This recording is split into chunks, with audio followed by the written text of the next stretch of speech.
So I talked a lot in another video about how we have been working with NRCS on some really cool projects. And another project that we've been working on is installing some new wells on the home farm, because we dealt with an issue last fall where our main well system to run our pack house, our greenhouses, our back field here, crapped out on us, and we determined after many tries and experiments that the piping underground probably cracked somewhere, broke or let loose or something. Our pump wasn't pulling a suction and we weren't getting anything coming up. So we've decided to work with NRCS on trying to reestablish a good water source at the home farm, to be able to run adequate water properly, unlike before where I think we didn't really know what we were getting into. We were pretty new to what wells were, how they worked, how much irrigation we needed, the supply of water we needed, etc. So we went ahead, we did a test. We did like a well test to determine what the soil type is here, what our water capacity is, what the gravel base is underneath this ground. And a really cool tidbit is the well that we put in less than a mile that way south, at our barn. We were able to go down like 31 feet and we hit like 4 feet of just nice gravelly rock. And the bigger the rocks, the more water can flow through, and the more water you're going to actually be able to produce out of that well. If you're jamming a well into like a really sandy soil, you've got a lot more aggregates or particles to try to push that water through. So you're going to get less water out of that individual well. We're really fortunate in our area to just have great soil base from here down to 30 feet and past probably. Anyways, that well down there, we're subject to yield potentially like 100 gallons a minute, which is awesome, out of one 4-inch well. They tested here, and surprisingly we hit clay at 25 feet. And anything below clay you want to stop at, or you want to stop at clay, because clay just like sucks up the moisture and doesn't let water flow at all. And so really interesting, just like less than a mile away, just the difference in what the soil is underneath, 25, 40 feet down.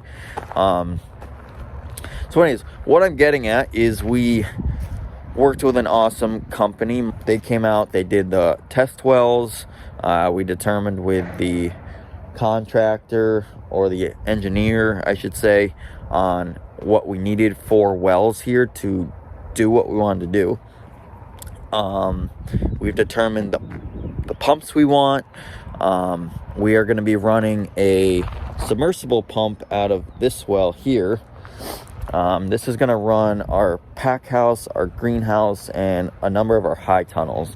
And the nice thing about a submersible, or the submersible pump we're going to get, it can run anywhere from 5 to 55 gallons a minute, and anywhere in between. So if you just turn on a small garden hose to, water the greenhouse, or if we're turning on 2 high tunnels at once to do overhead or drip irrigation, we have the capacity to do both, and we won't burn out that pump over time.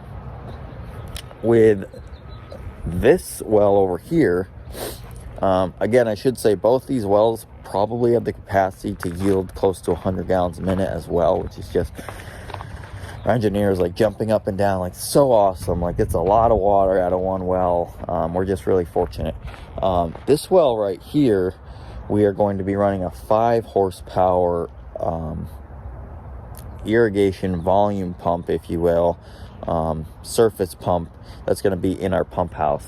And this well is going to primarily feed this out back field. So the tunnels that we're going to be having out here, and just general irrigation for a larger scale to be able to push more water. So 5 to 55 gallons a minute over here, and we're going to try to yield 100 gallons a minute over here. This is really new to me, and I'm learning it, which is cool, is that as soon as you put the well in, you're not getting that 100 gallons a minute like right away. Put the well in, boom, the water's coming out.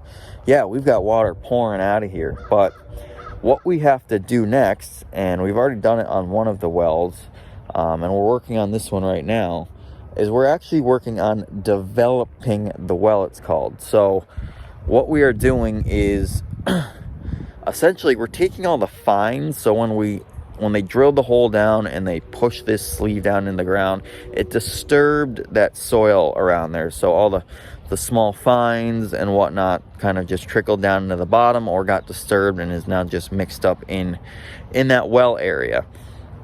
So what we're doing is we're taking a plunger type system, which is really simple. It's just a pipe with just like a round disc on it. I can actually show you right now. Nothing fancy about this at all. Our engineer came up with this and it works just great. Bear with me here. So we've got a system like this attached to, this is, I don't know, inch and a half PVC, threaded PVC I should say. And what we're doing is we're putting these links down into the well with that yellow piece first. And think about plunging a toilet, if you will. What we're doing is we're taking this and we're going up and down within the well, wherever that screen lays. So there's a screen under there to be able to suck the water through and then up through the well. So what we're doing is, so all the screens here are 10 feet long, I should say. So what we're doing is we're cleaning that area of where the screen is and just agitating it. And we're doing this for anywhere from 10 to 15 minutes, just agitating the crap out of that area. And what that's doing is it's pulling and mixing all those fine soils around that rockier base, and it's pulling them out and up into the kind of the area of where that screen and where the well is. And what our main goal is we want to get that out of there. So there is cleaner, I guess more room, but cleaner area for the water to just filtrate to the well instead of being clogged with the fines. And what that's going to do over time is it's going to allow more and more water to be able to come to this well easily to be able to produce more water. So the process of this is doing that irrigation, or agitation I should say, the agitation of that well. And then what we're doing is we're using a submersible pump, which we have it in here now so it doesn't freeze. But we have a submersible pump in here, and what we're doing is we're pumping the well every time we agitate it. And what this is doing is it's pulling those fines out of the well, and actually we're discarding it is what we're doing. And then we do this process over and over. So when you first start doing this, it's going to be really, really dark, mucky water right when you turn the pump on. And what that's going to do, it's going to run and it's going to slowly go to a nice clear color of water. And you might do this the first or second time and be like, oh, this is awesome, it's cleared out, it's good. But when you go to start your process again and you go to agitate that well again, you're not finished. You are continuously cleaning and pulling more fines and pulling more fines and agitating that well until you turn that pump on. And when the water starts coming out, wherever the pipe is, it's clearer right off the bat. So what happens in the beginning is you're going from darker, more brown, sandier, silt-filled water to clear water. That's what happens. So as it pulls all the silt out of the ground and kind of is just sucking the water from that agitated area, it'll clear up. But your goal is to, as soon as that pump turns on, is to have a clear base of water coming out right away. And at that point, you'll know that the well it's been cleaning. The process has been working. It has been sucking a majority of those fines out. And you are on your way to a, I guess, higher yielding well, which is cool. This process could take anywhere from 2 hours to 2 weeks. There's no determination on the time. Every well is different. And to give you a really good understanding of that, this well we did in about 6 hours. This well, I think we're on like hour 10, and it's only halfway there. So, and that's what the engineer said. He said, I don't care. There could be 2 wells 5 feet apart from each other, and they'll give you different time frames on this process. Anyways, if anyone's interested in how this process works, we can try to do a quick video on it, but we are kind of coming to the end of this time doing this. Thankfully, it's just it takes up some time, but it's really important to do, because if you want to do it right the first time, and if you do it right the first time, you're not going to do this for like another 30 years or something. So take your time and just do it right. On top of that, our next step here is what we're going to do is we're going to get a bigger pump, and we're going to put a suction down these wells, and we're just going to turn them on, and we're going to let them run. We're just going to let them run and push water.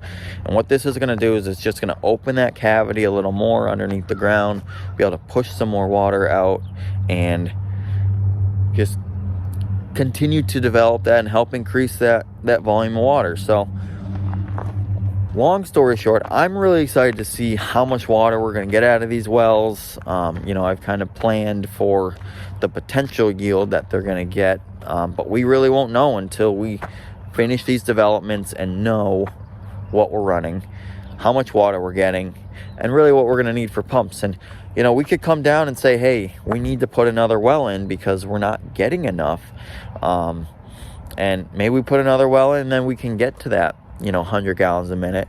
Maybe this one well will produce that, and no one knows. Everywhere's different. Every location's different. Within your town, your neighbor, it's going to be different. So anyways, we're putting wells in. I think they're really beneficial. They're easier to work with than, surface water areas like ponds and rivers.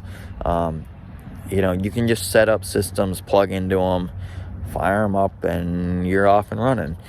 The only downfall is if you're running big irrigation, you're going to need a lot of wells to be able to obtain that volume of water. So it's kind of a plus and minus, but it's all possible. So that's my tidbit on wells. Sorry to drown on, and some more scientific info for you there. And happy to explain more if people have questions or want to see more videos. Anyways, take care, everyone.